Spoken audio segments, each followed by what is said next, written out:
All right, we are Team SightBytes, and this is our project, the Home Myopia Assessment. My name is Tam Hun. I was a backend developer for our project. My name is Yash Hegde, and I was a project manager for this project. My name is Julie Maritich Detweiler, and I was the Scrum Master. My name is Taisei Miyazumi, and I was a full stack developer. My name is Kevin Zhang, and I was a front-end developer. And now about our project. We sought out to create an at-home vision assessment, and we calibrate user distance from the screen based on facial recognition.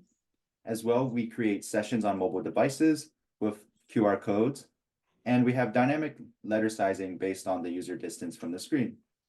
As well as we have independent results for both the left and right eyes. And we have the GitHub repo if anyone wants to look at that as well. And now on to the project demo.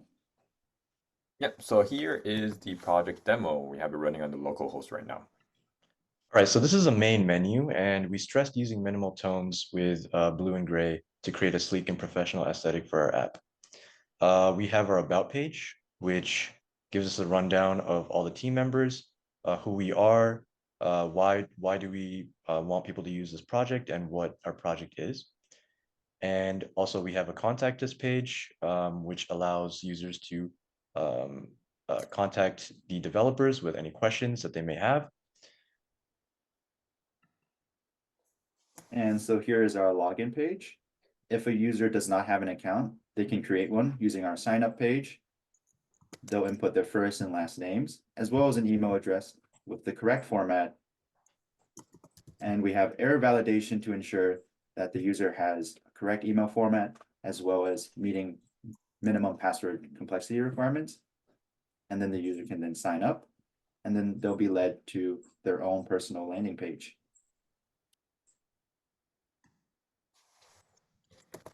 For our purposes, we have a predefined user account, and so we'll be logging into that one. And we can see past results as well.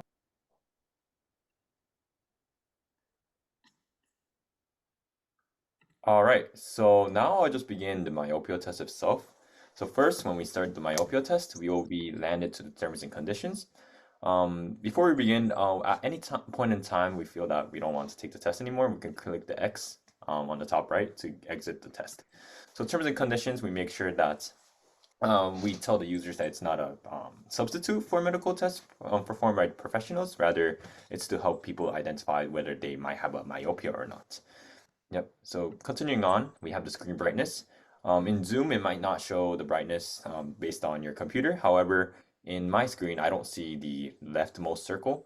So if I raise my brightness, I'll be able to see the brightness, and that's the perfect brightness for the test. And now I'll hit continue. And this is the calibration step. Essentially, we have a formula to determine the focal point of from the user to the camera distance. So we have to get a 30 centimeter ruler. In this case, this is my ruler. And put our faces from a 30 centimeter distance. So here, and then press capture focal point. Yeah, in that way, we capture the focal point, and now we're ready to take the test, and the camera will determine the accurate distance between the camera and the user.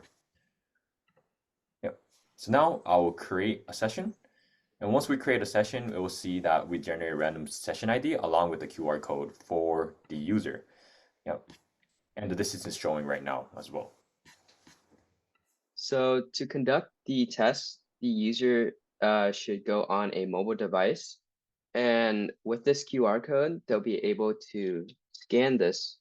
And this actually redirects them to our live hosted site with the session ID already pasted into the box. So on my phone right now, I just scanned that QR code, and I'm going to connect to the session. Now that I've connected, there are instructions on my mobile device. It's telling me that I will be conducting the test with my left eye first, so I should cover my right eye.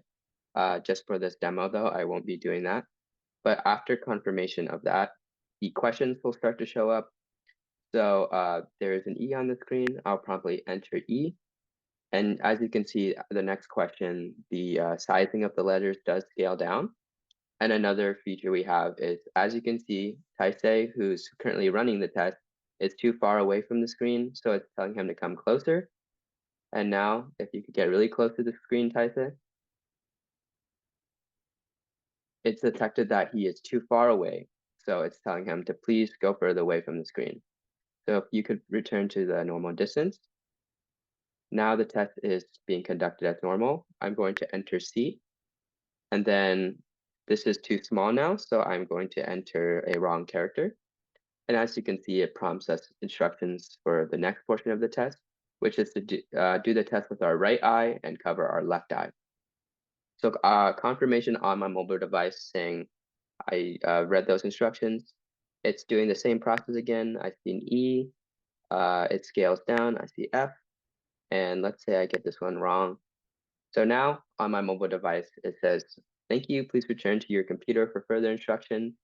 And we are prompted to return to our desktop.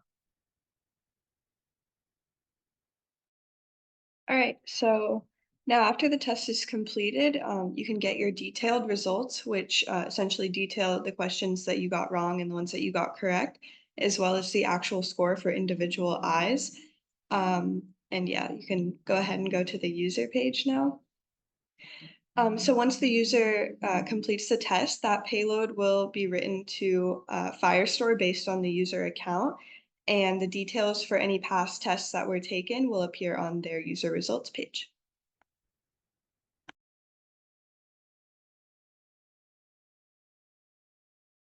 So now moving back onto the slides, we'll be talking about our individual contributions. Yeah, so for my individual responsibilities, I added the authentication context to the React application, which will basically allow for global use of the Firebase authentication state to allow for conditionally rendered components in the React application. I also modified the navbar to dynamically display the login status. I also implemented the storing of the user test results, as we just saw, to the Firestore, and the display of those results onto the user's profile page. I also added some login validation and minor UI improvements along the way. All right, so my role as a backend developer, I worked primarily with Firebase and setting up our fast API backend. And mainly I created the API endpoints to create the session, return the session ID, the Firebase real-time database connection for connecting to the session, answering the question, maintaining concurrency between mobile and desktop. I also did CI/CD work with GitHub Actions for automated deployment anytime our main branch is updated, and along with Azure Container Registry and instances for API hosting. We had our API hosted for a majority of the project, but eventually, as students, we couldn't really get past the free tier. So we've been running it on local ever since. And I also worked a portion on the API endpoint to score the test results and displaying it on the front end.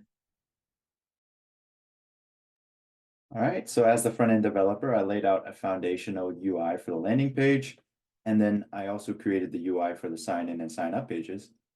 I implemented the horizontal linear stepper component for all of the conditions preceding the visual assessment, as well as adding password and email constraints for the sign-up page, and creating basic terms and conditions for the assessment. Yep.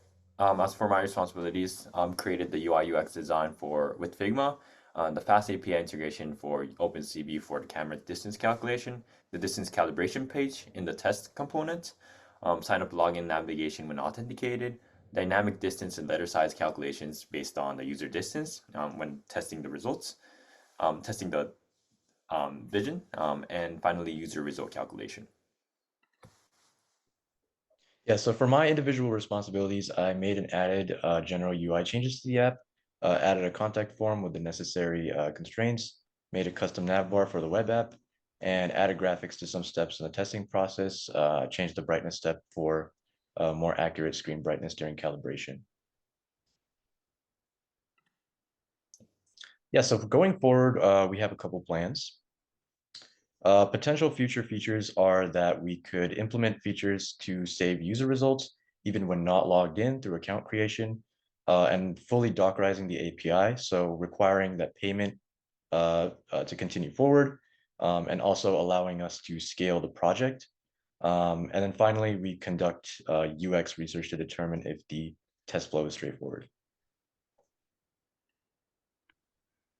Thank you. Thank you. Thank you. Thank you.